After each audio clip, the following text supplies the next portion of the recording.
Por eso nosotros sabemos que después de que hacemos nuestro estudio tenemos que certificarnos y cada 5 certificarnos y cada 5 años certificarnos para que tenga validez nuestro título. Y para eso hay que quitar temas, otros temas de válidos. Entonces uno de esos era sobre el tema legal tenía su puntaje. O sea que ha sido eso, estoy 995. Entonces, nosotros en pediatría, sobre todo en pediatría, tenemos bastante dilemas éticos. ¿Por qué? Nuestros pacientes no es como el paciente adulto, ¿no? En el que tú determinas su atención directo, puedes hablar con él, llega a su consentimiento o no a su consentimiento. Acá la gran mayoría de los pacientes no tienen esa potestad, sino tenemos que hablar con el representante legal o los padres, ¿no? Entonces, eso complica un poco más la relación. Y lo vamos a ver por qué. Además, tenemos situaciones en las que hay que decidir éticamente qué hacer, ¿no? Por ejemplo, ¿a quién reanimo o a cuál no reanimo de mis niños cuando nacen? ¿No? Entonces, y hay otras durante el desarrollo de la carrera médica, ustedes van a encontrar varias situaciones así, ético que tienen implicancia legal en la decisión que ustedes toman. Hasta, por ejemplo, si decides si es donador o no de órganos, si hay pacientes que ya han tenido 3 o 4 reanimaciones cardíacas y tú le tienes que preguntar al papá, ¿desea usted que le haga la quinta? Porque a lo mejor ese niño ya tiene ya su implicancia en su cerebro. Y muchas veces se da el caso de que salen, ¿no? Y ya están de 3, 4 años y su niño con parálisis cerebral. Y a veces las madres reclaman, dicen, lo voy a dejar morir. Porque sufro yo y sufre el niño. Entonces uno sufre esos dilemas éticos. ¿Lo debería hacer? ¿No lo debería hacer? Para eso uno tiene que tener conocimientos. Y conocimientos sobre todo de éticos legales. Y hay que saber de que si yo llego a un tribunal para que me juzguen sobre algo que tengo un conflicto ético legal, y el decir no lo sabía, no conocía, no me salva. Tengo que saberlo. Entonces yo les voy a dar como una introducción, pero realmente ustedes tienen que enterarse más cuando hagan su especialidad, ¿no? ¿Ya? Entonces hay los cirujanos, aquellos que trabajan, por ejemplo, en cuidados intensivos, los que deciden ser intensivistas, van a tener más conflictos porque están adorados de la muerte, ¿no? Están ahí, en borde de la muerte, con el paciente. Entonces, por eso es que hay que tener conocimiento sobre siquiera la base para decidir. ¿Cuál es el objetivo de este estudio? Es estimular al estudiante de medicina a la práctica de un acto médico humanizado, que es una relación sólida de bases de mutua confianza, cercanía y sinceridad con el paciente pediátrico y el padre del doctor. Bueno, ahora estamos viendo que la IA está un montón, ¿no? Ya dicen que vamos a estar de adorno, que la IA va a decidir. Entonces, nosotros propugnamos por el trato humanizado. Eso nomás lo va a dar. ¿Ya? El trato humanizado con el paciente. Reforzar el concepto de ética y bioética en el alumno, enfocando la solución de dilemas éticos que se presentan en pediatría y en neonatología, y la promoción del uso adecuado del asentimiento y el consentimiento informado por su trascendencia legal y ética en la práctica profesional. La educación médica ha sido criticada porque dice que se forman a los estudiantes para que tengan habilidades diagnósticas y terapéuticas. Pero dice básicamente un conocimiento científico, ¿no? Dejando de la enseñanza de la relación médico-paciente al ejemplo o a la propia experiencia. La medicina, recuerden por favor, que no se olvide este concepto, es una profesión de servicio. No es para que me sirva, es para servicio. ¿Ya? Es una profesión de servicio y mi objetivo es servir al ser humano y a la colectividad a la cual pertenece. Ahora hablemos sobre la moral y la ética. ¿Qué son? ¿Son sinónimos o son algo, conceptos distintos? No, son sinónimos. ¿Ya? La moral viene del latín mores y la palabra ética viene del griego ethos. Designan ambas las costumbres, la conducta de vida y las reglas de comportamiento de los seres humanos. Entonces, etimológicamente expresa por lo tanto la misma realidad. La ética médica son un conjunto de principios y normas morales que regulan la asistencia médica y tienen como fundamento ineludible el comportamiento y las relaciones interpersonales establecidas entre el médico, que es el sabedor, el conocedor y el actor competente, y el paciente, que es sujeto a la vez orgánico, social y personal, en el que el paciente debe ver en el médico un amigo. La bioética. Ese concepto de bioética fue propuesto por Van Rensselaer-Potter en 1931. La palabra bioética proviene del bios, que es vida, y etos, ética. Entonces es la ética de la vida. La ética aplicada a la vida humana. Si nosotros revisamos el diccionario de la Real Academia Española, se define la bioética como la disciplina científica que estudia los aspectos éticos de la medicina y la biología en general. Incluye también a la biología. Entonces, así como las relaciones del hombre y los restantes seres vivos. O sea, no solamente es ser humano, sino los restantes seres vivos. Entonces, ¿cuáles son los principios? Son 4. Ustedes ya deben saber los principios que les han enseñado, creo que les enseñan en esta clase, ¿no? El bioética, ¿no? ¿Todavía han pasado? Bueno. No maleficencia, beneficencia, justicia y autonomía. Son los 4. ¿Ya? No maleficencia se obliga a no hacer daño a las personas. O sea, el médico no debe hacer daño a las personas. ¿Ya? Entonces, ese es el primero de los principios. Dice, primum non nocere. Eso significa primero no hacer daño, en latín.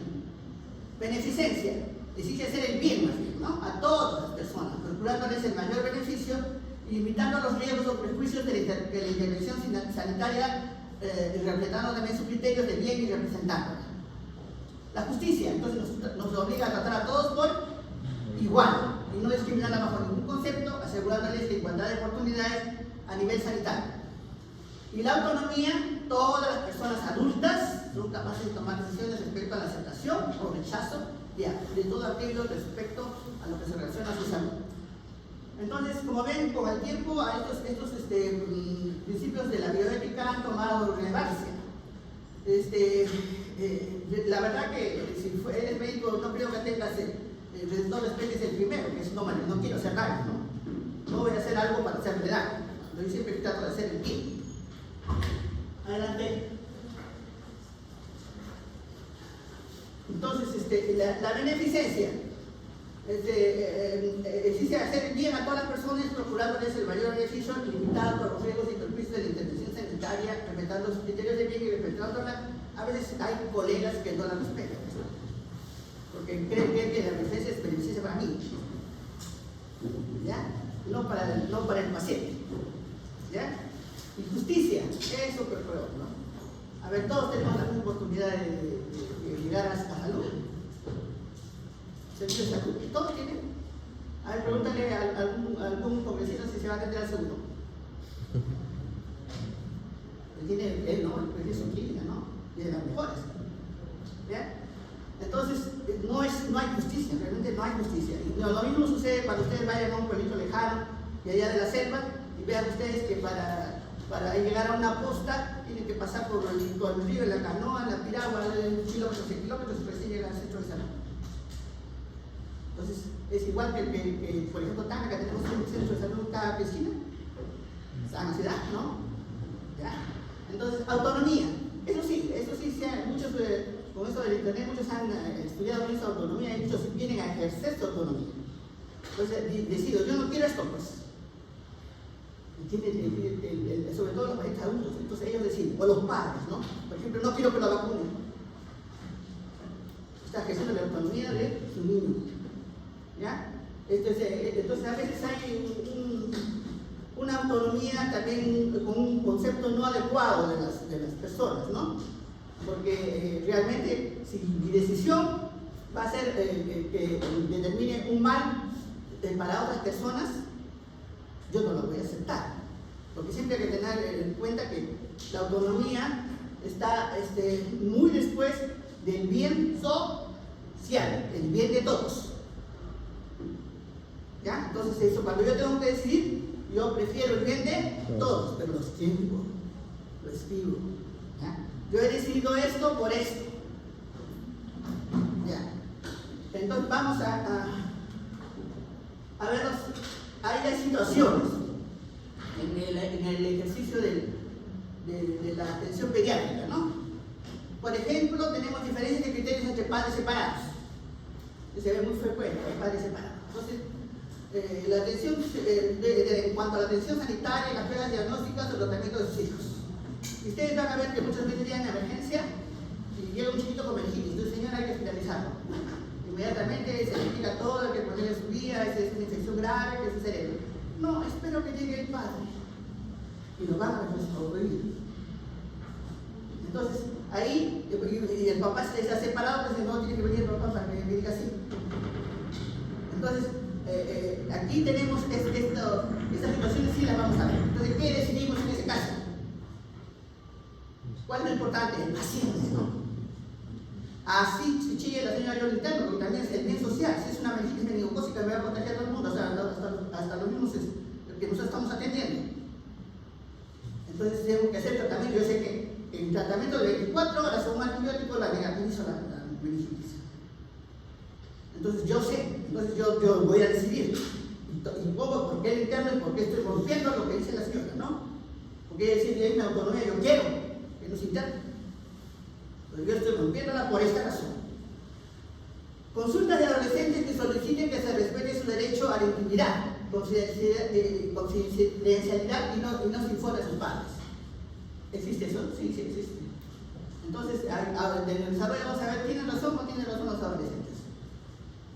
¿Ya? ¿En qué casos tienen razón y en qué casos voy a romper esta regla? ¿Ya? Sospecha de maltrato o abuso sexual o desamparo. También, se puede presentar. Entonces, sospecha de maltrato, entonces a veces el matador es el mismo que lo trae. Entonces, yo tengo que decidir si a este lo separo. Tengo que dar un informe a la policía, ¿no? Estoy sospechando maltrato. A mí me parece que la mamá es la maltratadora. Doy parte que ellos decidan después el juez, ¿no? Pero yo doy parte de lo que estoy viendo. Mínima noción de las leyes vigentes. A veces no conocemos pues, las leyes vigentes. Ahí está, ese es lo que tienen que saber. El desconocimiento de la ley no exime su cumplimiento. O sea, yo no sabía que existía esa ley. Ah, no, doctora, usted debió cumplirlo. Y punto. Si usted falló, falló. Y también lo puse. ¿Ya? Otros, hay aspectos de acá en cuanto a la pediatría, ha habido una modificación de la relación médico-paciente tradicional. Antiguamente la relación médico-paciente era paternal, ¿no? Entonces el médico decía esto es, y se hacía. El paciente no tenía, entonces no estaba la ley de otros, no tenía autonomía. Ahora sí hay que hacer su autonomía, ¿ya? Entonces, no es ya no es esa relación tradicional, ¿ya? Ahora es una relación en la que es el mutuo acuerdo entre ambas partes, ¿ya? Por ejemplo, digo que ahí el principio de autonomía es el que está preponderando. Hay una complicidad técnica y diversificación del personal. O sea, por ejemplo, si tengo un problema legal porque se relaciona con una punción lumbar, el pediatra y le hizo la punción lumbar y se salió meningitis, pero el niño se murió. Entonces la señora les queda a veces la idea, por más que tú le expliques, de que le sacaron su líquido de la cabeza y por eso se murió. Ya. Entonces, ¿qué hace juicio? Ya. Entonces, el juez también muy pocos son los jueces que tienen conocimiento de la medicina, ¿no? Ellos se fijan en las guías. Entonces les alcanzan las guías y con esas se guían. Entonces, si acá dice esto debe hacerse. Entonces, si te llaman a ti y le dicen, ¿usted le hizo la punción lumbar? Sí. ¿Quién era el más indicado a hacer la punción lumbar? ¿Había neurólogo en su centro de salud? ¿En su hospital? Sí. ¿Por qué no lo haremos? Y piernas. Antes hasta de internos hacíamos punción lumbar, les digo. Hasta de internos hacíamos punción lumbar, porque no había ese problema. Pero ahora sí hay. hay los problemas legales que el abogado en la puerta que dice, yo le saco plata al médico, si le he hecho él, si tú crees que lo ha matado. Eso sí hay abundantes, hay abundantes abogados para plantear problemas médicos legales. Y ustedes no crean que es acá nomás. Hasta en los pueblitos más alejados hay un abogado. Y tengan mucho cuidado, porque en todo sitio, hasta en el pueblo más pequeñito, hay un abogado. Relación médico-paciente que debe ser informada. O sea, siempre se debe informar cómo va el avance, qué pretendo hacer, qué avance le voy a pedir. Todo tengo que informarle al paciente. Después de la visita médica, ustedes ven que se debe informar al paciente. ¿Ya? Conocimientos jurídicos básicos tiene que tener el médico. Eso va a potenciar su función asistencial, va a aumentar su confianza del profesional y del paciente y minimiza áreas de conflictos. Entonces, estas son las leyes que protegen al niño, ¿no? Bueno, como ustedes ven, hay varias. Protección del niño y adolescente, garantías procesales para la consideración primordial del interés superior del niño, que protege al niño de la mendicidad, y vamos a ver cuántos niños mendigos hay. Norma técnica de salud para la gestión histórica de la historia clínica, entonces no tiene, ellos se fijan en esa historia clínica que estoy revisando, cumplió con todo lo que dice la norma técnica. ¿Ya? Y eso ya le hemos revisado la primera parte de pediatría, se supone. La de Bruna, que es la Defensoría Municipal del Niño y Adolescente. MAMIS, que es la atención al maltrato infantil y al niño y adolescente y salud del MINSA. Y la Comisión de los Derechos del Niño, que es adoptada por la Asamblea General de las Naciones Unidas y que los profesores se le enseñan al niño más chiquito de la infancia. Gracias a Dios, ¿sabes? Porque es sano, pero también abuso. Si me editas mucho, lo voy a denunciarte por maltrato, dice la huevo que apenas sabe hablar. Es la verdad. Entonces, tenemos muchas leyes, pero ¿cuántas de ellas se cumplen? Así, a veces son ley muerta, ¿no? Letra muerta. Ahora trabajamos en equipo, no es como antes era el médico de cabecera. Todavía siendo un representante del médico de cabecera viene a ser el médico familiar, ¿no? Ahora, especialidad de medicina familiar, porque va a entrar a la familia, va a conocer a la familia. No solamente se designa en tu puesto de salud, él hace visita a las casas, ¿ya? En cambio, ahora nosotros la gran mayoría trabajamos en equipo. Y es así que hay un médico que lo ve en emergencia, que designa su ingreso, lo suben al piso y lo atiende otro médico, ¿ya? Que le hace las primeras indicaciones, a ver si está de acuerdo con el médico de emergencia. Y al día siguiente le pasa la visita a otro médico. Y al tercer día se le muere con otro médico. ¿De quién es la responsabilidad? Del equipo. Del equipo. Pero generalmente designan en la historia clínica, o sea, para problemas legales, el que le ingresó es el primerito que lo van a quitar. O sea, en emergencia. ¿Ya? Pero tiene que investigar también al resto que participar. También participa el equipo, ¿no? La enfermera, el técnico, diferentes, todo lo que hacen la actividad de salud en el hospital, ¿no? Todos intervienen, a todos los van a llamar. Pero al principal que lo van a llamar y lo van a estar como punto va a ser al que firmó la historia, el de ingreso. ¿Ya? Entonces la realidad actual de la asistencia sanitaria ahí es compleja, hay aumento de acciones terapéuticas, supone la acción sobre un proceso asistencial de diferentes profesionales. Entonces, el niño es hospitalizado, pero también tengo que llamar a neurocirujano, si es una meningitis, tengo que llamar al traumatólogo, si tiene un problema traumático, aquí ya están terminando otro tipo de profesionales, no solo el pediatra, ¿no? Entonces, es por eso que es multidisciplinario. Médicos, enfermeras, auxiliares también intervienen. La gran complejidad a la hora de limitar ámbitos de actuación de cada profesional y por lo tanto dificultad a la hora de objetivar responsabilidades de cada uno de ellos. Es difícil, ¿no? Pero lo tiene que hacer la parte, lo que juzgan, lo legal. Surge así la figura de la jurisprudencia definida como medicina en equipo desde el prisma de la exigencia de responsabilidad penal. Entonces, ¿qué pasa cuando nosotros trabajamos en equipo? Tenemos que tener un principio de confianza. O sea, yo tengo que tener confianza en el médico que me va a seguir, ¿no? ¿Ya? Confianza en la institución de que los colaboradores se comportarán diligentemente. Si hay descuido grave, lentitud o falta de cualificación reconocible, pues sí, este no me sirve. Yo francamente yo sí lo saco. Y eso siempre lo he hecho. Por ejemplo, si he tenido que hacer una reanimación y me cambiaron al personal que entró una técnica que no sabía hacer nada, y reanimación es reanimación, tiene que ser tiro. No me va a poner a pensar. Entonces le digo, señorita, es que yo no oigo. Dice, prefiero trabajar sin ella que con ella. Me está estorbando. Y me quejé.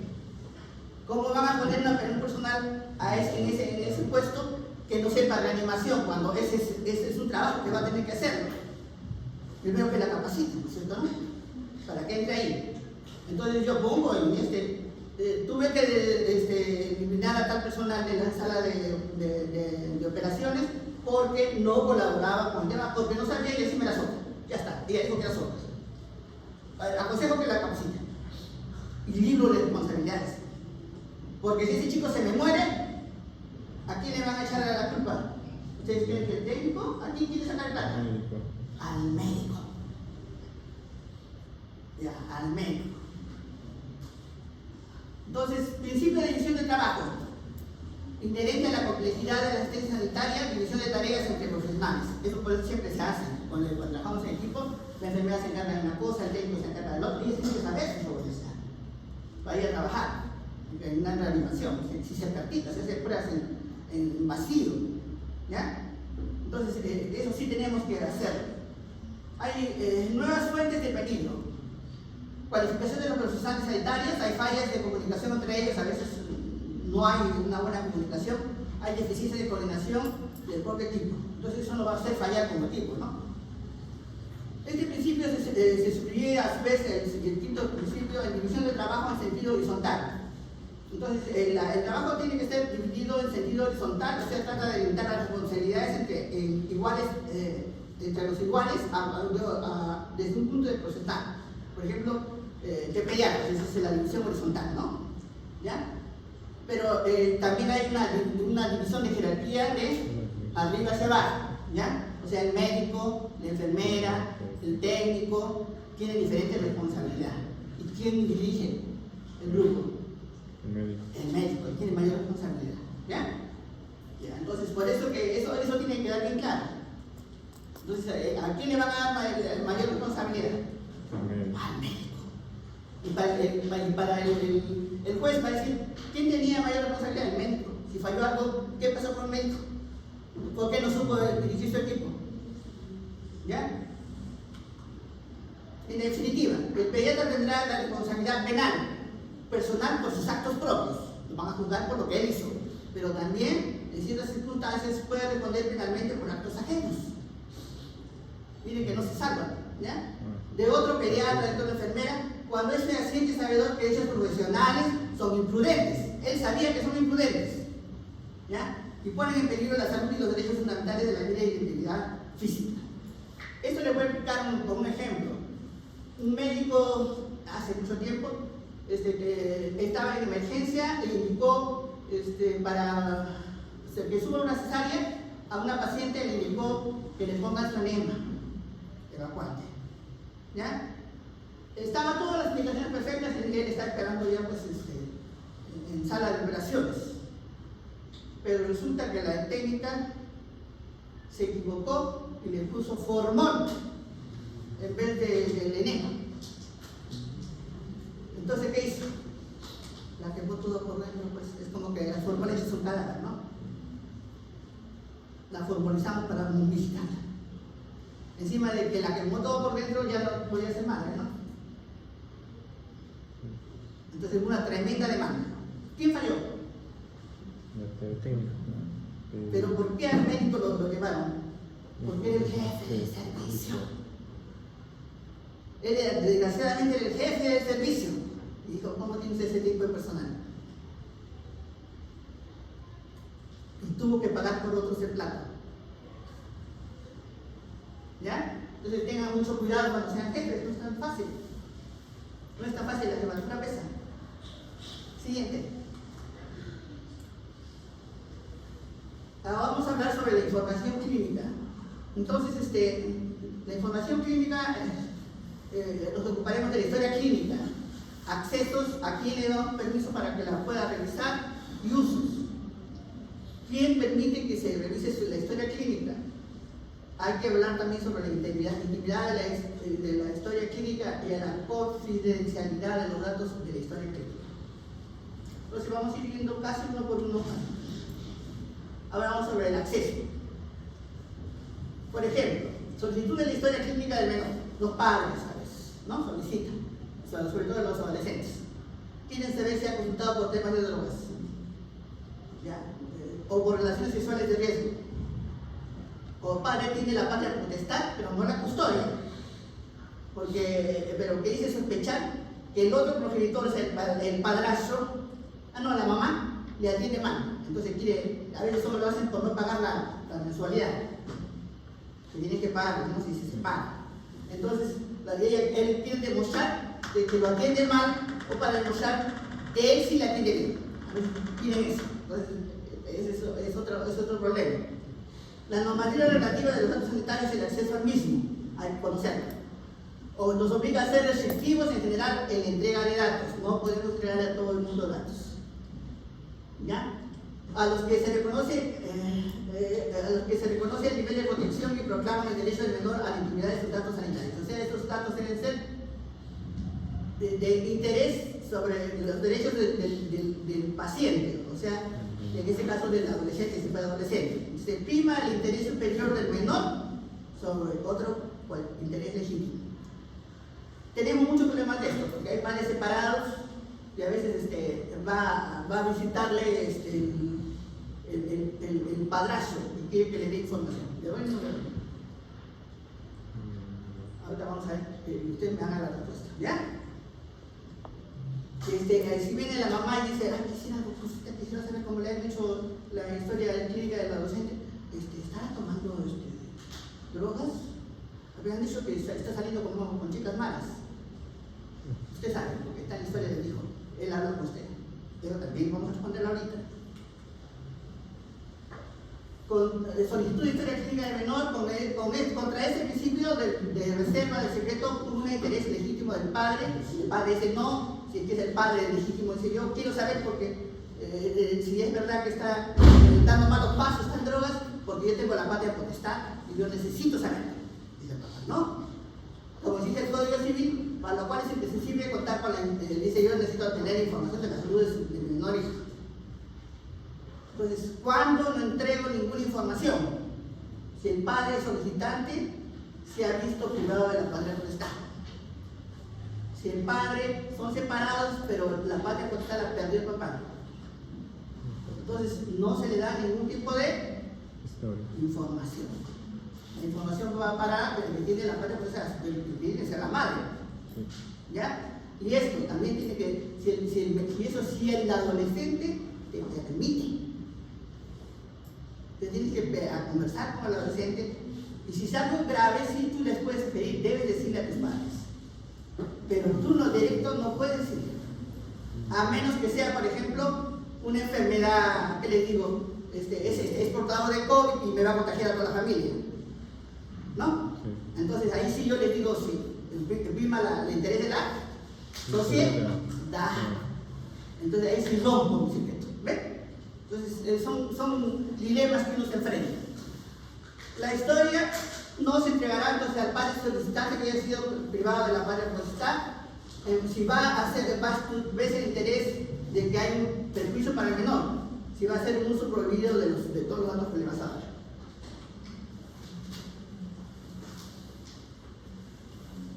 Entonces, la historia clínica nos va a servir, tiene ventajas para el médico.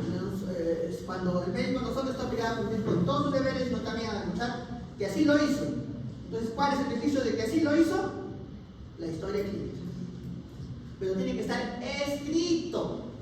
No dice, ay, lo pensé y no lo puse. O le dije al interno el que sí iba y no me lo escrito, se olvidó por el interno. No vale. Lo que no está escrito, no se ha dicho, no se ha hecho. ¿Ya? La historia clínica correctamente confeccionada es la mejor defensa del médico en el ejercicio de sus funciones. Entonces, es importante la historia clínica.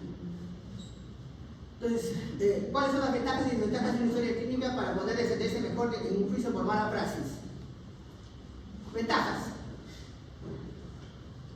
Es una carga de la prueba en manos del demandante. Da una precisión favorable de la buena praxis médica que demuestra la falta de culpabilidad del médico en el delito dañoso. Y se le atribuye una verdad probatoria de sí misma. O sea, si yo tengo una buena historia clínica, si me dicen, no, acá estoy, no indicó, no, acá sí está. Yo de inicio puse de que descarte que tiene una leucemia y ustedes lo vieron por pasada. Y no hicieron el descarte, el decidió. Entonces yo, ahí he sido escrito. Esa es mi defensa. Y esa es una probatoria por sí misma. ¿Ya? Desventajas: una historia clínica deficiente o inexistente. Demuestra la culpa profesional, verdadera convicción extrajudicial del médico a adagio de lo que no se ha escrito, legalmente no ha ocurrido. Su inexistencia o ineficiencia permite suponer que los hechos afirmados en la demanda son ciertos, pues va a favor del contrincante. Indicio de la falta de colaboración del médico en todo el proceso, porque, sí, yo le dejé para interno, ¿y usted por qué le dejó para interno si usted tiene que hacer esa clínica? ¿Ya? O si la dejé al residente, ¿por qué el residente es un personal de formación? Es usted el encargado de hacerlo. Eso sucede también cuando dicen, le da orden de tal cosa, tal hora, a esas tales horas. Y entonces el residente se da ese de firmarlo para mandar a hacer las órdenes. O te hace interconsulta al médico y el residente me firma. Cuando venía así con una firma del residente, yo no la recibía. Porque yo digo, yo hablo de médico a médico. Y me lo firma el cirujano, si quiere hablar conmigo. ¿Ya? Entonces no reciban así, porque el otro es siempre, hasta el residente es un personal en formación, a pesar de que ya es médico, ¿no? Pero está formándose como residente. Entonces, no vale eso. No vale eso. Tiene que ser ellos van a buscar esa orden de laboratorio y la respuesta del laboratorio y van a ver quién la pidió. Entonces, si no la pidió el médico, porque a veces hasta se equivocan los residentes y cuando no piden otra cosa, entienden mal. Indicio de falta de colaboración del médico en todo el proceso, por sí solo es un elemento que demuestra la negligencia profesional si no lo has hecho bien. Invierte la carga de la prueba el profesional médico, en este caso es decir, el sistema va a ser que demostrar que habló con diligencia, o sea, es que demostrar, a veces demuestra. Sabes que el otro te va a poner en pedas, el abogado que te quiere buscar. Principio básico de derecho a información. Entonces, todos los pacientes deben ser informados. Bueno, en el adulto es fácil, él va a exigir su información, ¿no? Pero aquí se le da a quién, al tutor o a los padres de familia, ¿ya? También hay que saber a quién se le va a dar, ya hemos visto, ¿no? Entonces, aquí tiene derecho a conocer por qué motivo o cualquier acción en el ámbito de su salud, toda la información disponible sobre la misma, salvando los supuestos sustentados por la ley. Esta información se proporcionará como regla general verbalmente, pero dejo constancia en mi historia clínica de que se ha facilitado. ¿Por qué? Porque van a ver ustedes que ahí dicen la queja más frecuente, incluso hay un buzón de quejas, es no me informaron, no sabía que tenía, no me dijeron que le iban a hacer la prueba. Entonces, y a veces sí les informaba, le hemos informado a 10 personas, pero nadie puso, se le informa al paciente a tal hora de que sucedió esto. Mejor si te lo firma esta, que estás diciendo que te le has informado. Porque si no se va a decir, pero no me informa, ¿cómo demuestras pues? Si no se cita. ¿Ya? La información afectará como mínimo a la finalidad, a la naturaleza y los riesgos y las consecuencias de la intervención. O sea que, ¿por qué estoy haciendo la intervención? ¿Cómo la voy a hacer? ¿Cuáles son los riesgos y las consecuencias de la intervención? El paciente también tiene derecho a no ser informado. Si él no quiere ser informado, porque hay personas que cierran los ojos con la disfruta en la cabeza del trabajo a la tierra y no quieren saber para no preocuparse más. Dice, yo no quiero saber nada, doctor, no me diga nada. Firme usted que no tiene nada. Todo queda firmado por órdenes. Todo. Porque después dice, nunca me informó. Todavía tiene la conciencia de decir así, nunca me informó. O si no tienen esa posibilidad, no quiero firmar, pues, para eso tiene su teléfono, su grabación. Está diciendo, no quiero que me sea informado. ¿Ya? por si acaso, porque uno ya conoce al paciente conflictivo, ya comienza a ver, ¿ya? Y se va a complicar y va a terminar el juicio. El principio de derecho a la información seguimos, la información debe acompañar a todo proceso asistencial, o sea, todo lo que voy a mi acto médico y todo proceso que voy a hacer, pues lo tengo que informar. Tiene que ser verdadera, se comunicará al paciente de forma comprensible y adecuada a sus necesidades. Entonces no le voy a dar con términos médicos, ¿no? Tengo que ver el nivel del paciente y a ese nivel hablarle, ¿ya? Porque no le voy a decir, señora, le voy a hacer una toracocentesis mañana para determinar que si tiene usted la infección en el pulmón. Ya me parece que es líquido. Entonces la señora dice, ¿qué es la toracocentesis? Ya, doctor, ya dice, pues me clavaron, me sacaron mi líquido de mi espalda y por eso al viejito y por eso se murió. Entonces hay que explicarles bien. Tienes que explicarles bien a su nivel. El médico, el objetivo es ayudar al paciente a tomar una decisión de acuerdo a su propia y libre voluntad. El médico responsable del paciente lo es también de la información. ¿Quién va a hacer el proceso?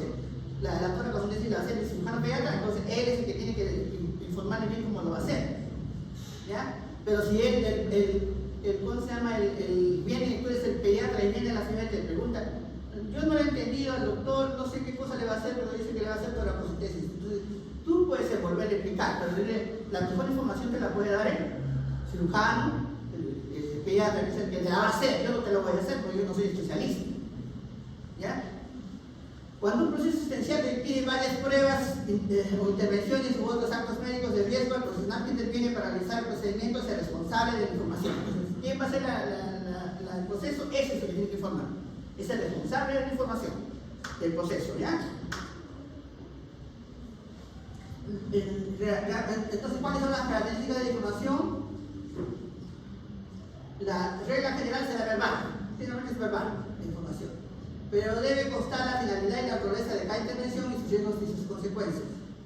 Siempre se debe dejar una constancia por escrito en la historia clínica, no hacerlo puede generar consecuencias jurídicas. Ahí tenemos el principio de la adaptabilidad a la información, que para que sea verdadera, comprensible y adecuada a sus necesidades. Evitar formatos estereotipados. El médico responsable del paciente le garantiza el cumplimiento de su derecho a la información. En consecuencia, el pediatra de atención primaria se convierte en el tutor y garante del derecho a la información a los menores y a los padres. Asimismo, los demás profesionales sanitarios que atienden durante el proceso asistencial o le aplican alguna técnica o un proceso concreto también serán responsables de informar. O sea, que no solamente el médico es el sino quien haga un proceso. Por ejemplo, la enfermera vino en la mañana y la señora, la mamá nos dijo, a mi hijito lo han violado. Pero señora, ¿cómo que le han violado? Sí, se ha quejado. Ahora el hijito, ven, acá ya tiene uno de 10 años. ¿Qué ha pasado? Me han violado, doctor. ¿Qué pasó? Vino una enfermera y me metió no sé qué en el poto y no me dijo nada y se fue. Están viendo una muestra de heces que hizo padre. Pero la señorita pues debió explicarle al niño. La enfermera le dice, te vamos a sacar una muestra que es para tiene 10 años. Hay que hablar, o sea que no solamente lo hace el médico, sino la que va a hacer el proceso. ¿Quién iba a hacer el proceso? La enfermera, pues para sacar la muestra. ¿Ya? Entonces tuvimos que volver a explicarle, no, hijito, ha pasado esto y lo que ya. Pero imagínate todo el conflicto que hace. ¿Ya? Siguiente. ¿Quién es el titular de la información? ¿Quién es? Ahí está bien escrito. El paciente. ¿Ya? Entonces el titular por sí mismo serían los familiares de hecho, o el tutor, ¿no? Siempre que el paciente lo permita de manera expresa o tácita. Si es que es un adolescente, se puede hablar, pero si no es para el padre es compadre potestad o el tutor legalmente. El paciente será informado incluso en caso de incapacidad de modo adecuado a sus posibilidades de comprensión, cumpliendo con el deber de informar también a su representante legal en menor de participar a la plenitud del proceso de información. O sea, por ejemplo, yo tengo que hacer una punción lumbar en un niño que es ¿qué le digo? Con un leve retardo mental. Entonces, yo le tengo que explicar, ¿no? Cómo tiene que ser. Entonces pueden lograr mayor colaboración y el niño no se siente que lo están injuriando, lo están violentando, ¿ya? Y si carece de capacidad para entender la información, porque ya pues es tan grave, a causa de su estado físico-psíquico o de su situación de psiquiatra, la información se podrá en conocimiento de las personas vinculadas por él por razones familiares o de hecho.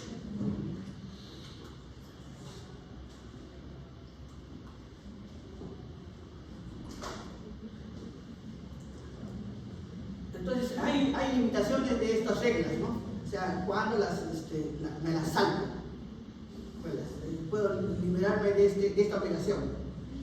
El derecho a la información sanitaria de los pacientes puede limitarse por la existencia acreditada de un estado de necesidad terapéutica. Entonces, por ejemplo, está convulsionando, no le va a permitir que los padres no voy a hacer a mi cuerpo humano. ¿Ya? No le voy a pedir permiso. Primero tiene, es una necesidad terapéutica. ¿Ya? Necesidad terapéutica, facultad del médico para actuar sin informar antes al paciente, cuanto por razones objetivas el conocimiento de su propia situación pueda perjudicar la salud de manera grave. Dejará constancia razonada de por qué lo hice, ¿no? En la historia clínica. Entonces tuve que colocar tanto para frenar la convulsión tónico-clónica, en fin, ¿no? Ya, eso tienes que colocar. Sin haber comunicado la decisión a personas vinculadas al paciente. Exclusivamente con las medidas necesarias para preservar su salud. Se consultará con los familiares y allegados en la medida de que sea posible. Entonces, aquí vamos a ver que hay otras formas también de que nos van a exigir que podemos saltarnos. El consentimiento informado. Ustedes han visto que para operar necesitan siempre un consentimiento informado. Para ser una cesárea va a necesitar consentimiento informado, ¿no? Entonces, ¿qué es el consentimiento informado? La conformidad libre, voluntaria y consciente de un paciente manifestar en el pleno uso de sus facultades y después de recibir la información adecuada para que tenga lugar una actuación que afecta a su salud. Ahora están haciendo consentimiento informado para que ustedes lo revisen, ¿no? Para que sea la ausencia. Tenemos que tener consentimiento informado. Antes no, teníamos todo el paciente para nosotros. Revisamos al derecho al revés y comparamos el revés y bonito. No había problema. Ahora no quiere que lo toque, ¿no? Papás, muchas veces. Ya no quiere que lo toque el practicante.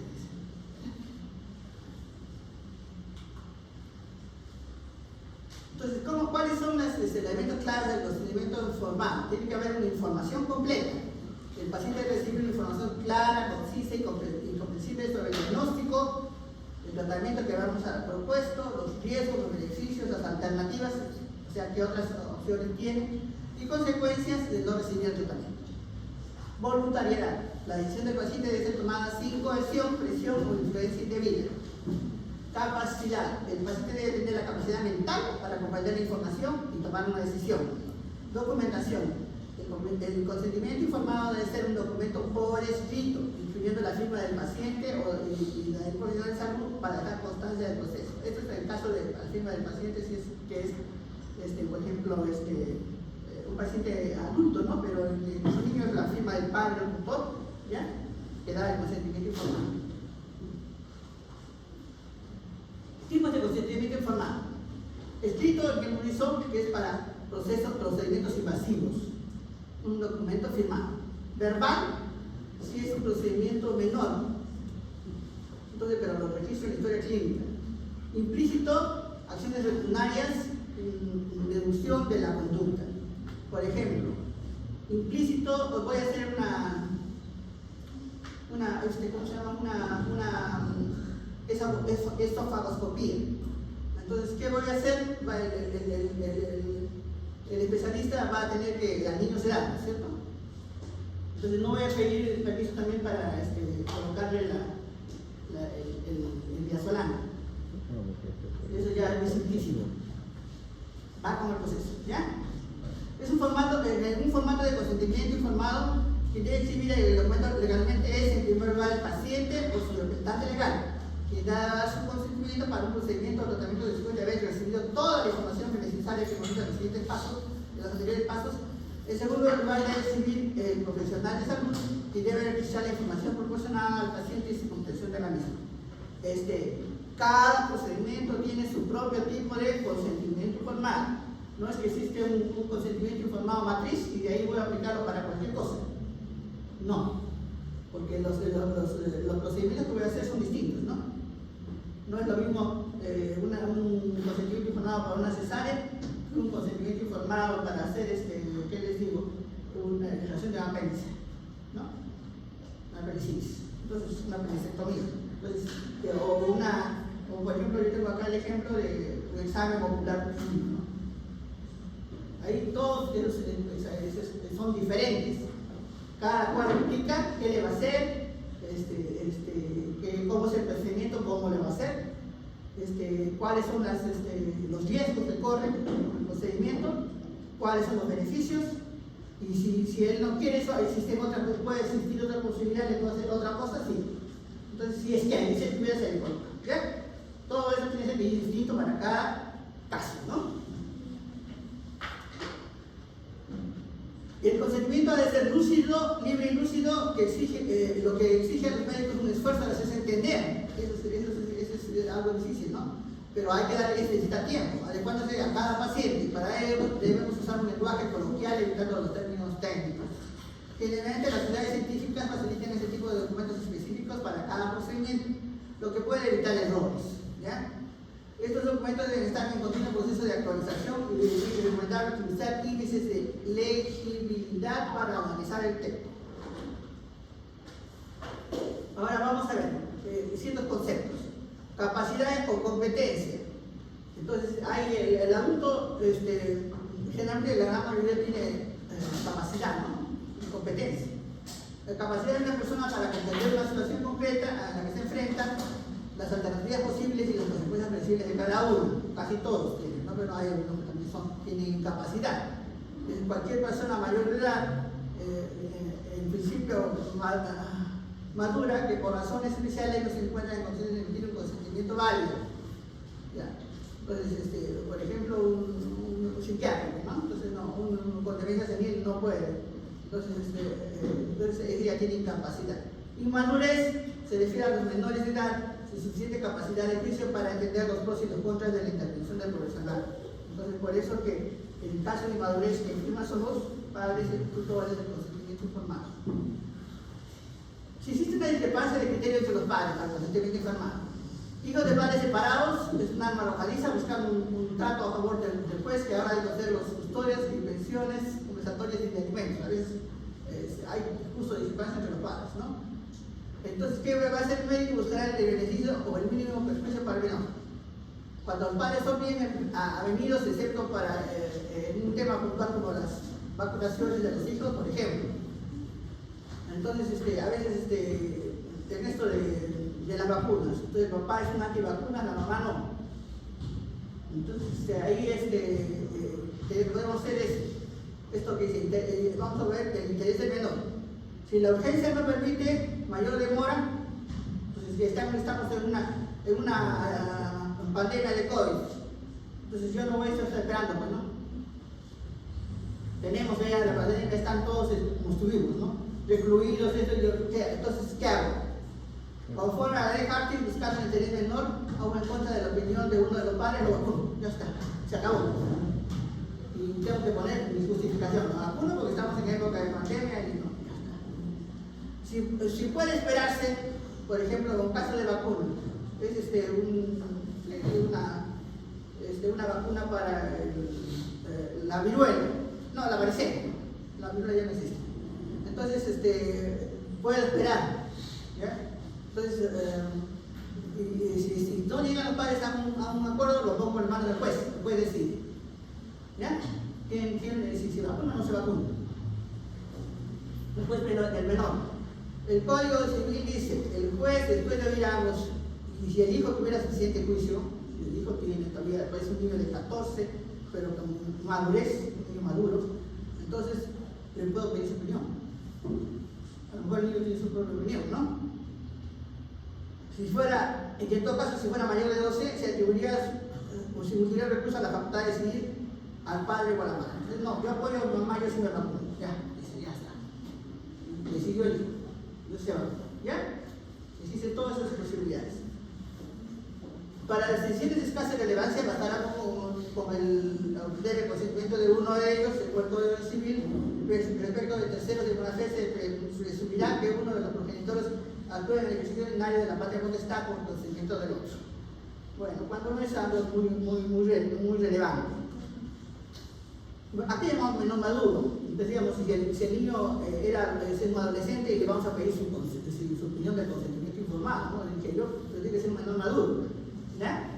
Menor al menos de 16, 14 hasta 12, que tiene capacidad intelectual, emocional de comprender el alcance de la intervención concreta que se le está proponiendo y por lo tanto puede prestar su consentimiento sin necesidad de que esté completado por sus progenitores. Puede ser.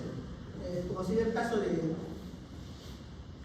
no sé si han visto una película en que la mamá tenía dos hijos y uno de ellos le tenía que dar donación de sangre porque el otro tenía leucemia y al final le dice no quiero, ya no voy a dar, y la mamá está preocupada porque si no quiere dar el donante se le iba a morir la hija con leucemia y les hace escucha a los padres porque le están prácticamente coaccionando, ¿no? Y no le dejan actuar su autonomía.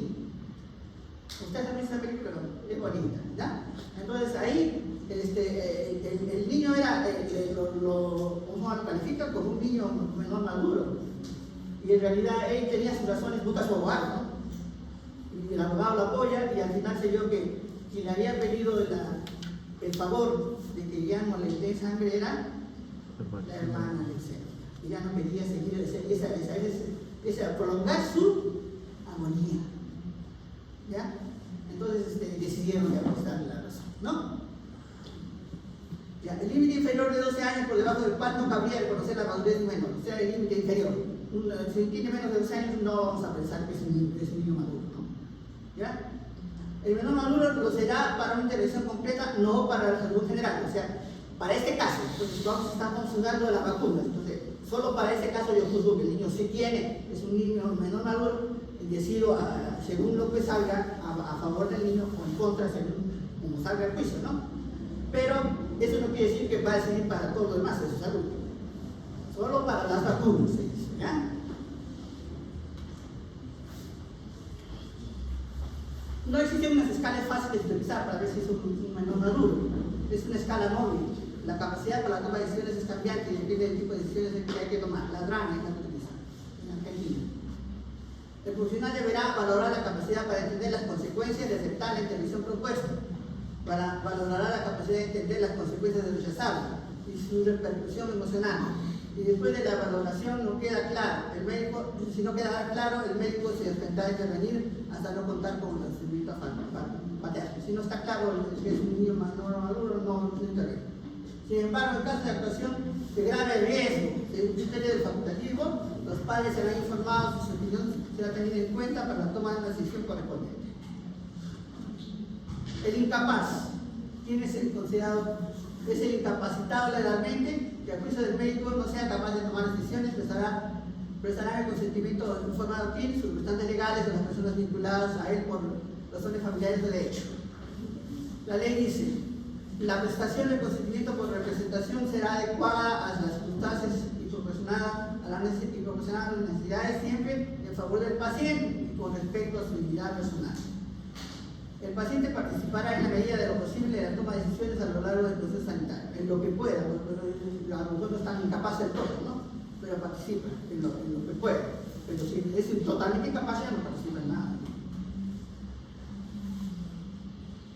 El principio de autonomía y consentimiento informado. Entonces, una vez superada la información, debe existir una declaración de voluntad del paciente de prestar su consentimiento. El consentimiento, como regla general, será verbal. Será para lo que no es intervención, ¿sabes? Será escrito para intervención quirúrgica, para procedimientos diagnósticos, para terapéuticos invasores, en general el procedimiento que supone riesgo, inconveniente de notoria y previsible repercusión negativa en la salud del paciente. Entonces ahí es cierto de todas maneras. Complementar con otros documentos como anexos donde se inserta la información suficiente. Si los procedimientos de diagnóstico, pronóstico y terapéutico se aplican a un proyecto de investigación, ahí tiene que haber también consentimiento informado, obligatorio, que lo van a tomar, por ejemplo, para la vacuna, tomaron a gente estaba probando la efectividad de la vacuna porque estaba en la fase 3.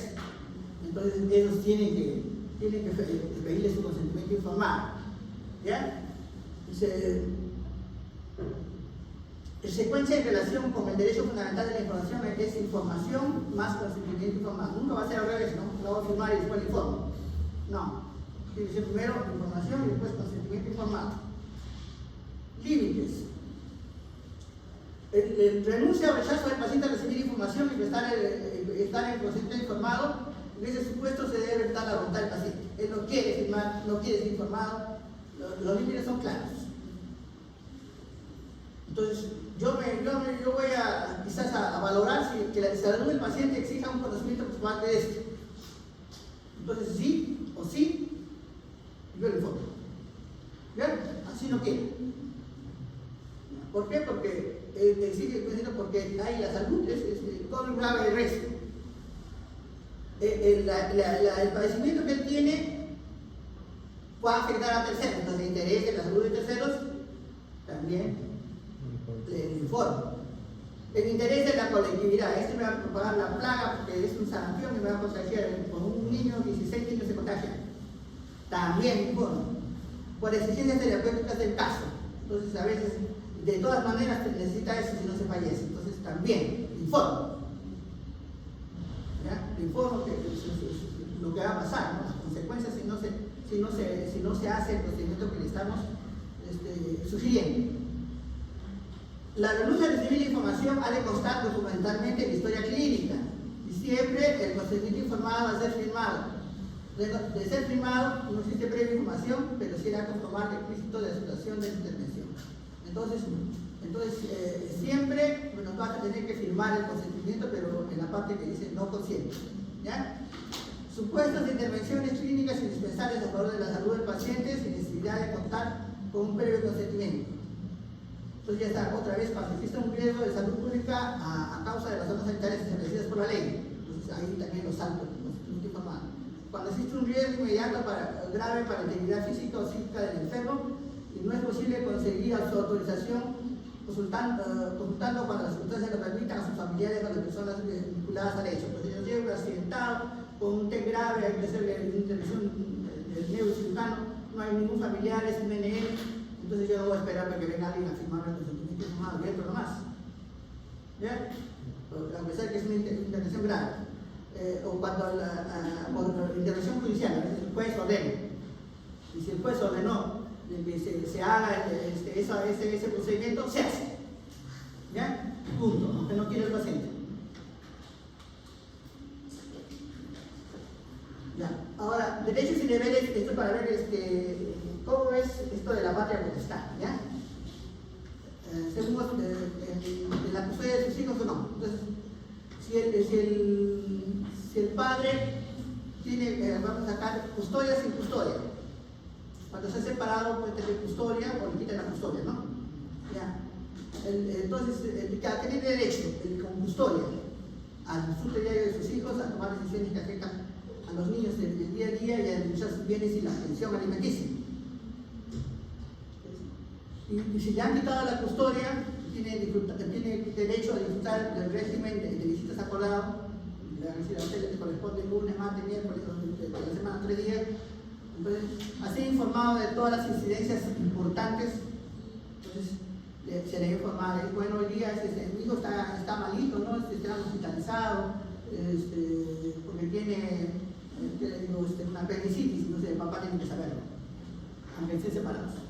¿Ya? Ejercer la patria potestad. Aunque sigue siendo compartida, porque el juez nos dijo lo contrario. Entonces, que tiene sin custodia, pero son separados, puede acudir al juez en caso de que se produzca un incumplimiento por parte de por ejemplo, la madre ya no lo quiere mandar, no lo deja, lo retiene, no deja que lo visite, está incumplido. Porque él todavía tiene la patria potestad.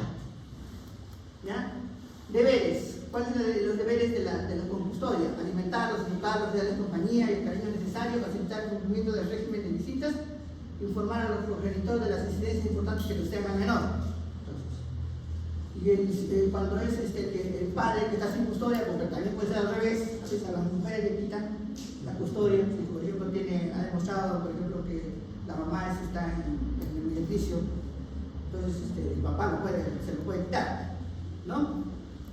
Cumplir con todo lo acordado en el convenio regulador, tiene que cumplir, ¿no? Que yo quiero que traérmelo para el día, a él le tocó lunes, miércoles y viernes, no, yo quiero llevarlo el sábado, no puedo, ya conozco con juez que tiene que ser esos días, entonces no puede romper el régimen. De visitas y pensiones alimenticias, no puedes olvidarse de darle la plata para que coma el niño. Velar por ellos en todo lo que se refiere a salud, educación y desarrollo integral y a su persona. Esos son sus deberes del que no tiene la custodia. Siguiente. Verdad que estoy viendo que toca. Ya. Entonces, actuación del pediatra es dar información a los padres separados. Entonces, ¿a quién le voy a dar yo la información? Ya he dicho que tiene derecho a la información, pero no todos, ¿no? Situación del progenitor. Entonces, el progenitor que no tiene patria potestad. Entonces, le han quitado la patria potestad. A ese no tiene derecho de pidió el informe. ¿Ya? Yo no le voy a dar información de la enfermedad de su hijo. ¿Ya? Sobre el estado de salud de sus hijos. Entonces, ¿qué hará el pediatra? No emitirá ningún informe. El progenitor que sí tiene patria potestad, pero no tiene la custodia. O sea, la custodia la tiene la madre, pero todavía tiene la patria potestad, el papá. ¿Ya? Entonces tiene derecho a ser informado sobre el estado de salud de sus hijos y el pediatra emitirá el informe clínico objetivo del estado de salud. ¿Puede haber un consentimiento por teléfono? Sí, en caso de urgencia, ¿no? Si por ejemplo encontramos a esos pacientes y por ahí se le encontró el DNI, es grave, está con grave, pues se llama. Y hay que intervenir al tiro, ¿no? Entonces le llamamos para pedirle al familiar el consentimiento informado por teléfono, pero tiene que acercarse a regularizarlo, ¿ya? En casos no urgentes es prudente contactar con los padres, representantes legales o por teléfono antes de proceder a la acción asistencial. Y si obtiene el permiso debe documentarse en la historia, testigos, tiene que haber testigos. Estoy llamándolo, entonces me llevo los testigos, entonces señor, estoy llamando a fulano, a tal hora, todo siempre historia. Y me contestó el padre que me da nombre con DNI y me está dando autorizando. Ustedes son testigos y afirman. ¿Ya? Siempre, porque si no va a decir, yo no hizo nada, estoy inventando los otros porque quiere. ¿Ya?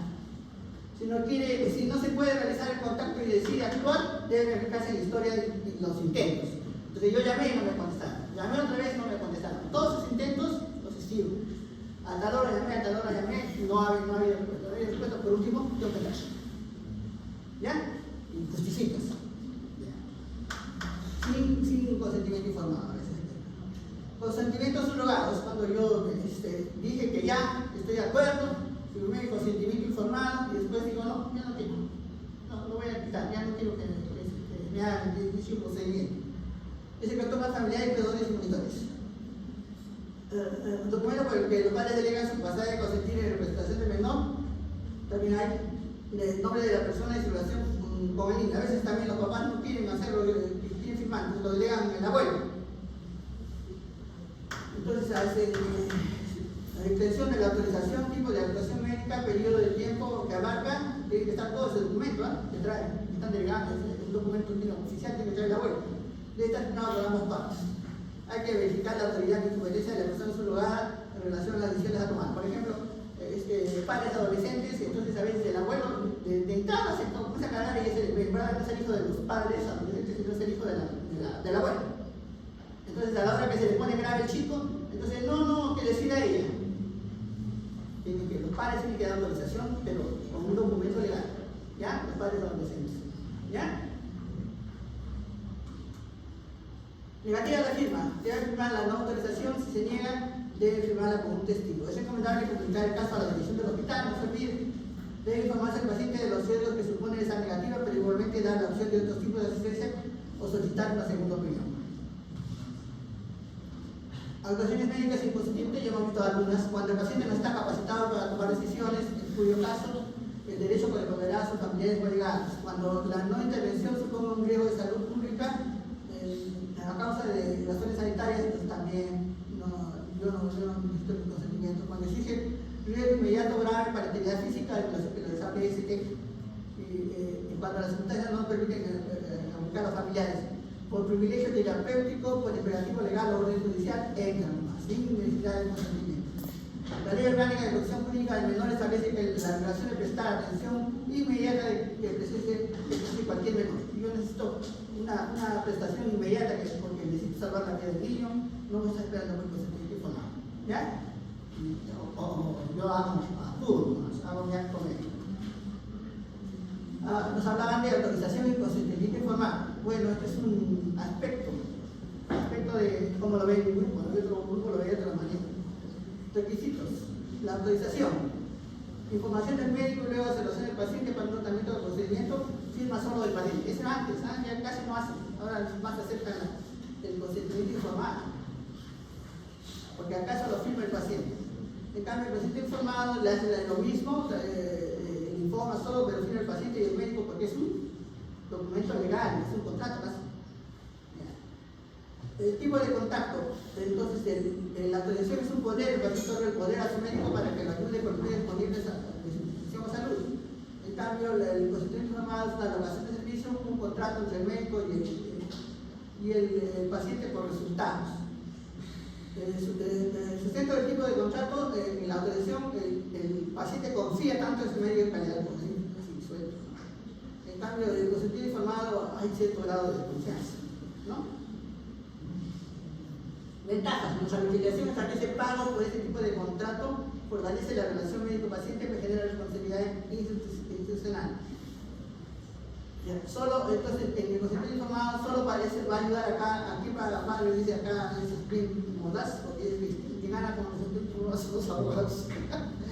El mayor número de litigios provoca irresponsabilidad en las instituciones de salud. Usted tiene un problema legal, dice que le ayuda el colegio médico, pero búscate la ayuda del colegio médico. Porque contratas tu abogado, te pagas tu abogado, tu salud, te defiendes con tu pañuelo. ¿Ya? Y no es barato. Desventajas: ninguna en la autorización y en el consentimiento informado. Problemas médicos en su aplicación, el tiempo del acto médico. A veces no tienes el tiempo para explicarle todas las ventajas, desventajas, todo lo que te pide, ¿no? Entonces tienes un tiempo escaso. El entendimiento del paciente también es otro stop, ¿no? Tienes que hablar a su nivel. Y te habrá entendido o no te habrá entendido, te queda la duda, ¿no? Podremos problemas legales con las normas peruanas. Hay incremento de juicios por el pago de indemnizaciones. A veces lo que gusta más son las indemnizaciones. Recomendaciones obligatorias del uso de nuestro país de la Ley General de Salud. Las obligaciones en todas las situaciones en que el paciente debe consentir un tratamiento o procedimiento, pero menor. En esa generalmente hacen autorización. En cambio, el consentimiento informado de los trasplantes de adulto, ya saben que los padres tienen solo que firman por los niños. En los estadios de experimentación también es adulto niño. Pero aquí la autorización del niño firmada por los padres a veces también se puede prestar a que dice no tiene, carece de valor legal. O sea que si quieres, si ha autorizado el padre y sucede algo, un procedimiento de un experimento de algún, por ejemplo, medicamento, entonces el papá quiere demandar a la compañía, pero su consentimiento informado no le va a servir. ¿Ya? Exclusivamente en caso de tratamientos o procedimientos de alto riesgo. Entonces, para procedimientos de alto riesgo vamos a utilizar consentimiento informado. Entonces, este es un formato de consentimiento informado para las actividades de docencia. Hasta ahora, para las actividades de docencia, estamos atentando contra su salud. Quizás, porque nos dirían, ¿cómo quizás? Y es verdad, porque siempre en el pueblo le plantean grupos que cada vez que echaban los internos a recién nacidos aumentaban las emisiones de hechos hospitalarias. Lavado de manos, ¿ya? Quizás, ¿ya? Entonces tenemos que hacer esto, ¿no?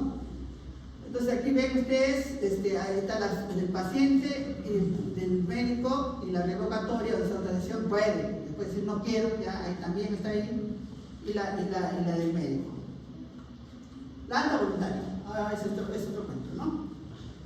Entonces, a veces, como decía, la mamá lo ingresó, aparece el papá y a los 3 días dice, no, yo me lo retiro, me lo llevo de alta voluntaria porque ellos creen que el curandero lo va a sanar. Ya. Entonces ahí viene el problema. Entonces muchos de ellos son, por ejemplo, una tuberculosis inmediata, se la quiere llevar. Ya. Supongamos este caso. Si los padres del menor deciden atender en otro centro, o bien no hacen ninguna alternativa que tenga el paciente, por supuesto debe solicitar la firma y el acta voluntaria que también será firmada por el médico. Ahora, ¿le doy o no le doy? Yo tengo que pensar también en el bienestar de los demás. A ver, ese paciente con tuberculosis miliar, ¿a cuánto va a contagiar? Dicen que es pausivacidad, pero ahora estamos viendo bastantes casos en que ya le salen los pacientes hasta por los ojos. O sea, con 4 o 5 cruces. Lo que se miraban adultos, ¿ah? Ahora ha vuelto a la tuberculosis con fuerza, así que tengan cuidado ustedes. Les digo que da a muchos estudiantes, porque no se ponen su mascarilla. Ustedes andan en la calle y al lado hay un tuberculoso. Si el paciente se niega a ello, debe firmarla un testigo. No, yo no quiero firmarle el acta, yo no firmo nada. Entonces el testigo le digo, señor, usted está oyendo todo eso, por favor, firme acá, que se le explicó y no quiere.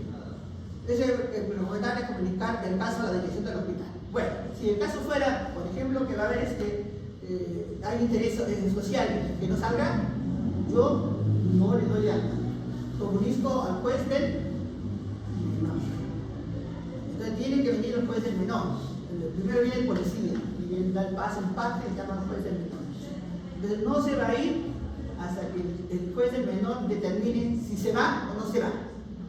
Entonces, si este paciente se muere, por ejemplo,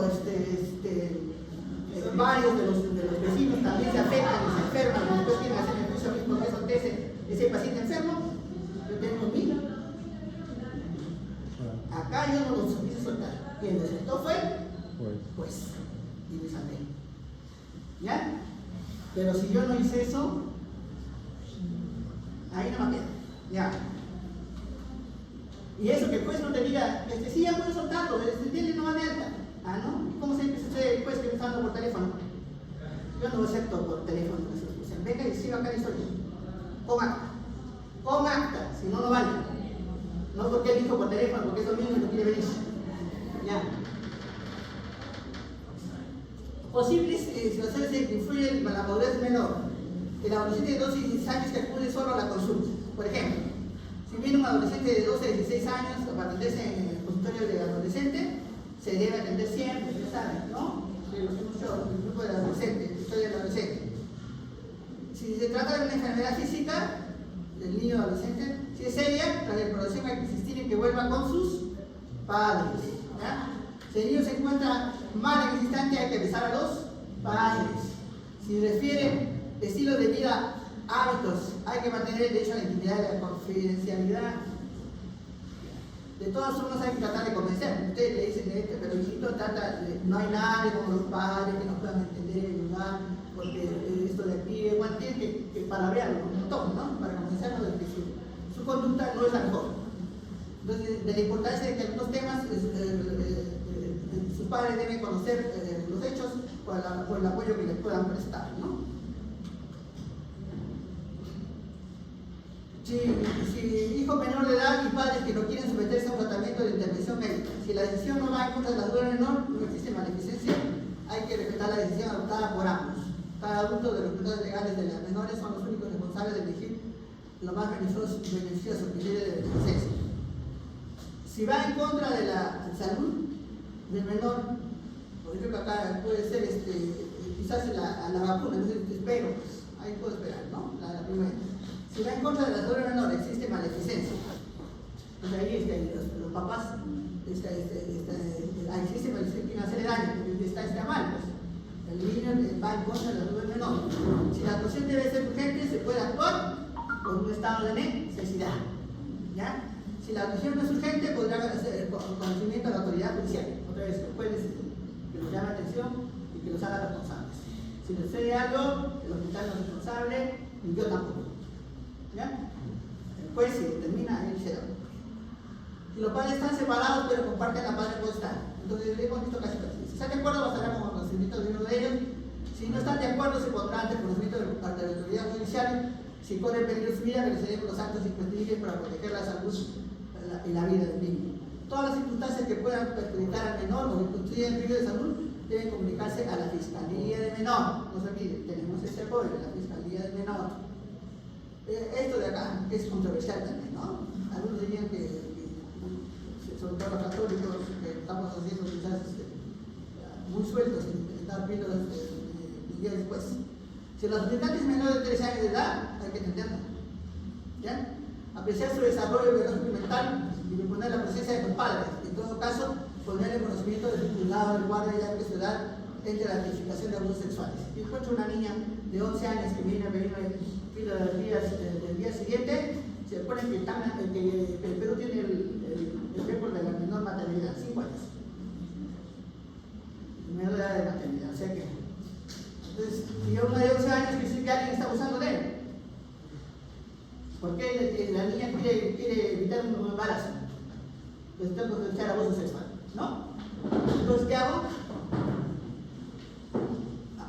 Ahí sí puedo hablar con los padres, ¿no? Porque esto pone en riesgo a la niña, ¿no? ¿Ya? Y también hago, llamo al juzgado de guardia, ¿ya? Para que vea eso, la mando a mamis, ahí nos olvidamos de mamis, de violencia sexual.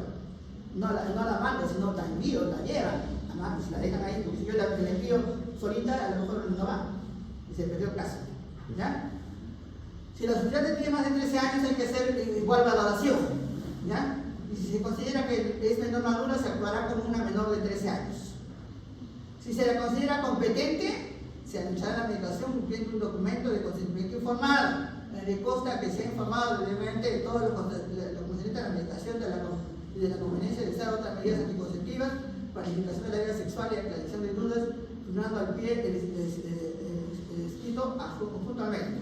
Entonces, si es una menor madura, entonces de todas maneras le voy a dar su píldora al día siguiente, pero tiene que darme su consentimiento informado, firmándome el consentimiento informado, ¿ya? De todas maneras, la menor es una menor madura, me firma, ¿ya? Y tengo que darle toda la charla de que existen otras medidas anticonceptivas, de la planificación de su vida sexual. Que tengo que darle un montón. Se la incluyo mejor en el programa de adolescencia. Y ahí le van a dar la objetiva ayuda al fiscal de todo lo que debe hacer. ¿Ya? Cuando hay la liberación del secreto se producen las siguientes condiciones. Queda relevado por razones de imperativo legal cuando tenga conocimiento de un delito por asistencia a un lesionado. Entonces, si hay por ejemplo, alguien ha venido para tenerse una vida, un soportante, pero es un delincuente que ha matado a cierta persona. Entonces, ahí veo yo como todos los principios que dice ahí, de confidencialidad y todo. No, ¿ya? Situaciones de riesgo para terceros, situación que puede producirse en la consulta del adolescente. Entonces, esa es la parte que se ve que hay intención, por ejemplo, suicida. Entonces, ahí tengo que también romper mi confidencialidad, ¿no? Tengo que romper. Los certificados médicos e informes a petición de interesados relevan la obligación de guardar el secreto.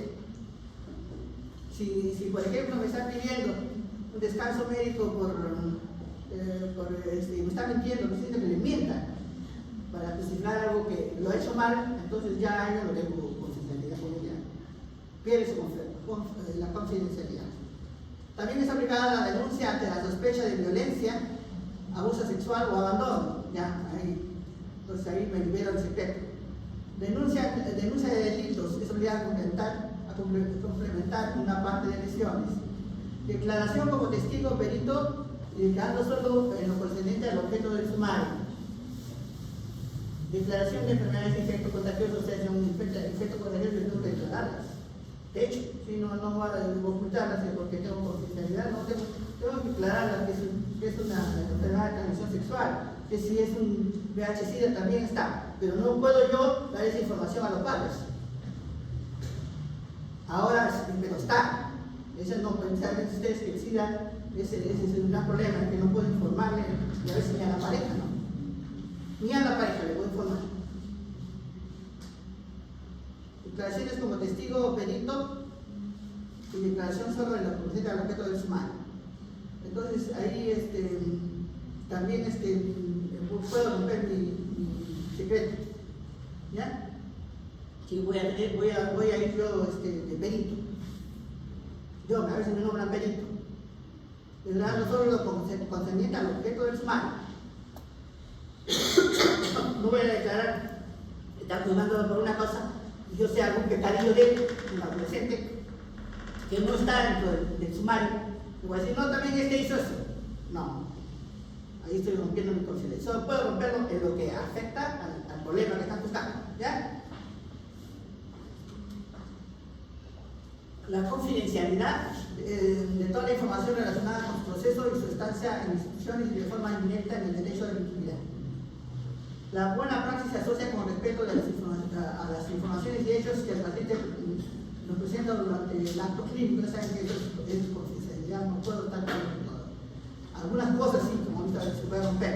Para realizar un diagnóstico y someterse a un tratamiento tanto en la entrevista clínica como en la evaluación física y las pruebas complementarias de la ética y la legislación combinan no ir más allá de lo estrictamente necesario. A veces, por favor, a veces hacen algunas pruebas que realmente no corresponden y a veces eso se ve solo en clínica. Eso es solamente para que ingrese para el laboratorio. Yo sé que la clínica busca mucho esto.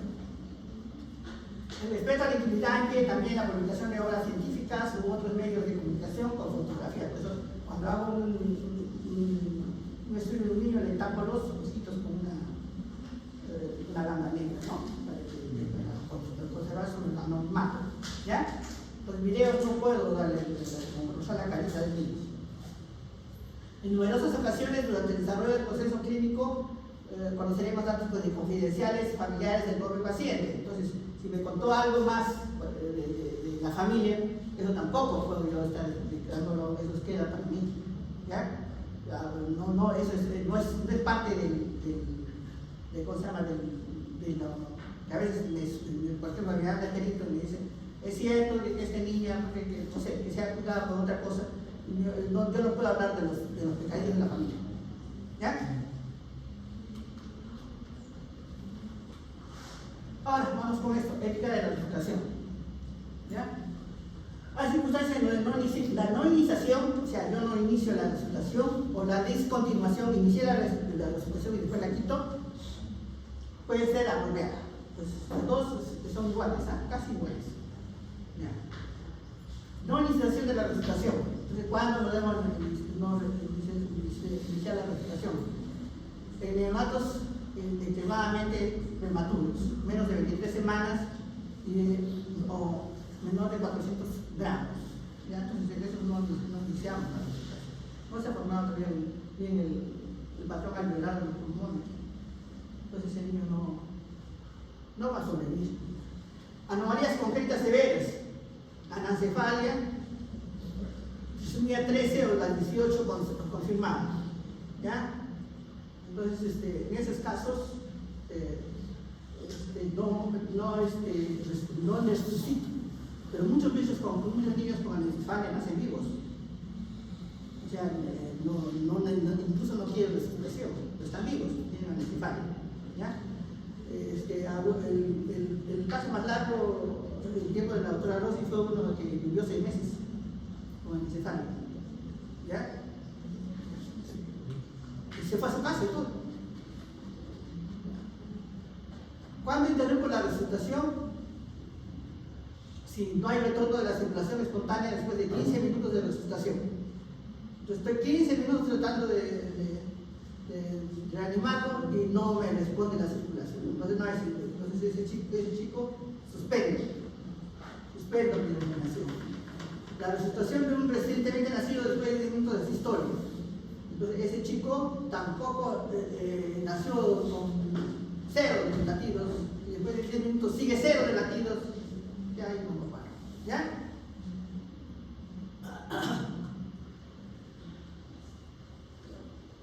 Entonces, volvemos a repetir que la no iniciación del soporte y el retiro posterior del soporte se consideran generalmente equivalentes. Como el retiro posterior del soporte no tiene tiempo para obtener una información clínica más completa del procedimiento de la familia. Por ejemplo, dice trisomía 18 y trisomía ¿cómo se llama? Inglés. Entonces, yo, como uno que no es pediatra, sabrá reconocer una trisomía 18 en la 13. Quizás no.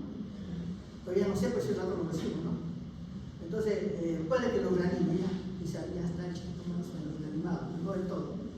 Entonces, pero voy y después tengo más información, tienen todas las características del llanto de gato, en fin, ya.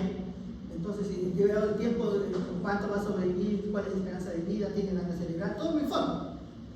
Entonces, le cuento algo más. Su niño tiene este problema. Entonces, ¿decía usted que siga? O ahí no paro, pues. Entonces ya, me da tiempo.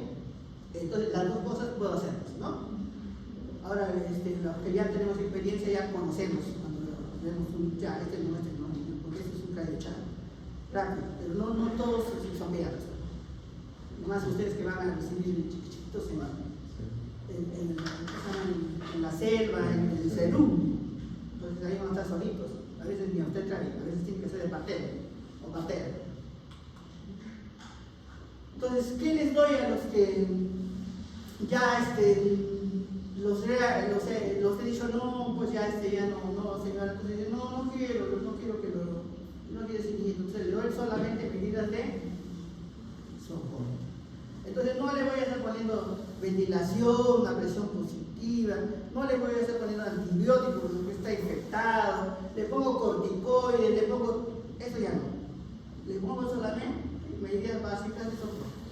¿Y cuáles son esos? Calor. Ya, entonces sí, ya son jugadoras. Confort, comodidad, lo que incluye acceso de los padres, que los padres lo vean. En ese momento, si estos así lo desean, devolverles a su hijo acompañándolos a su muerte, o sea que lo toquen, sacan el programa. Entonces, si quiere que estén pendientes, nosotros lo vamos a llamar cuando fallezca. ¿Ya? Alivia el dolor. No, pues un chico que le duela, no vamos a dejarlo doliente porque ya es trisomía 21, que se vea 13, ¿no? Pues aliviamos su dolor. ¿Ya? Administración de fluidos por vía venosa o por sonda gástrica, por ejemplo, es uno de 23 semanas. Ese no tiene, no deglute bien, no le voy a poner pues, ventilación mecánica tampoco, ¿no? Le pondré pues una calle de oxígeno, porque aunque no tiene mucho brillo, los ruidos están en la luz, en fin. Oxígeno si usted no se encuentra respirando, pero si no está respirando, no. Entonces, estos son solamente las medidas básicas de soporte, como para darle una muerte tranquila. ¿Me entienden? No dejarlo pegotado ahí, tirado, como nosotros ahí en la mesa después de que dio aparte, para dejarlo ahí, chico. Todavía está moviéndose. No. Entonces hay que darle sus medidas básicas de soporte. Bueno, lo que les contaba del chiquito de la anencefalia, realmente es una anencefalia que no tenía toda la carlota así de la base. Y solo se miraba ahí en donde debía estar la hipófisis como un pedacito de cerebro. ¿Ya? Así. Pero el chico succionaba, lactaba, lloraba. Hasta los 6 meses se murió. Pero ese tenía probabilidad de vida. No. ¿Ya?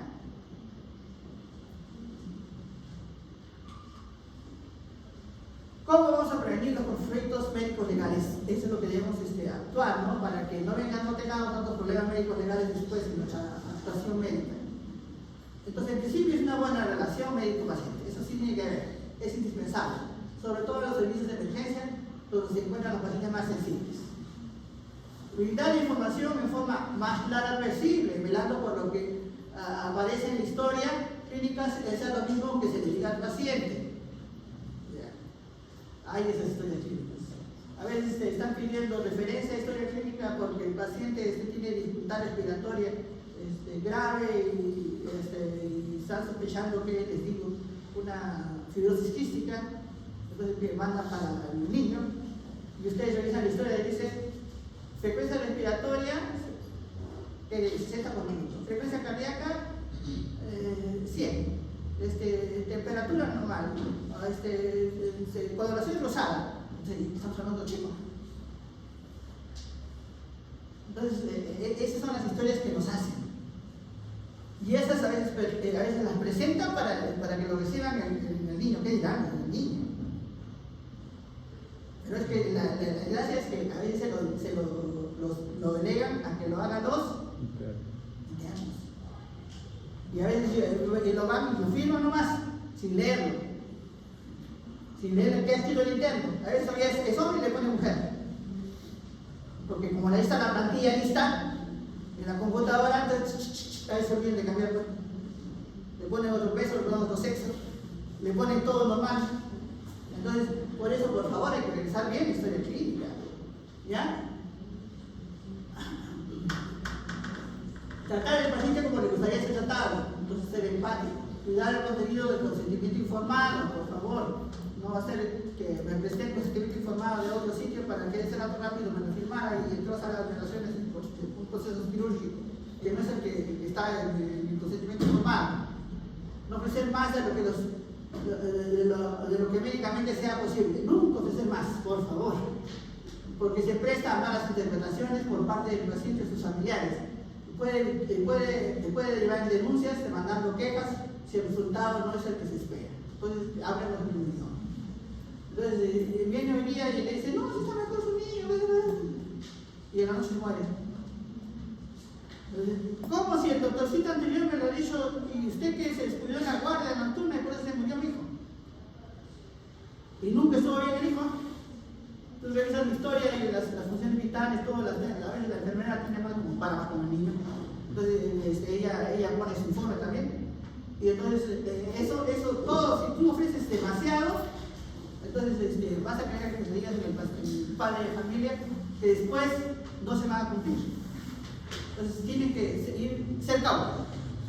Ser cautos. Si está mejorando, lentamente hablarle. No es decirle, ya, mañana te doy de alta, está mejor, ya va a salir. Recordar siempre y poner en claro al paciente que la actividad médica es de medios y no de resultados. Yo voy a trabajar con todo lo que tengo para lograr la recuperación de su niño, pero yo no le ofrezco que lo voy a salvar si está grave.